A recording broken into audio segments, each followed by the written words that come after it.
Tara. Kahimtang siyang makina. Ayan oh. May trangkaso yung kanyang makina mga boss oh. So, dalawa lang yung ano natin dito hinala.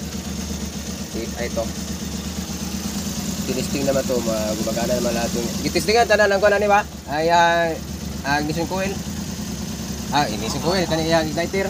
Oh, kana igniter. Okay tanan. Oh. Ako nang okay makatanan. So ang ang pressure sa piston sa number 2 na piston 3 lang yung PSI. Ayan, hindi panuhot. Ayan na yung update mga boss oh. Yan, kaya walang power. Tipak yung valve sa exhaust. Saka yung cam, asa tong kabe, ang pungag be. Yun oh. Nawala yung ngipon mga lodi. bigay ra guni ya. Mabigyan lang siguro to. So yun, yan yung issue. Palit po tagwani ba, kadina ba? Ilisan po ni apil guro. Basig na nainat na guro na ba. So yan yung update natin mga boss.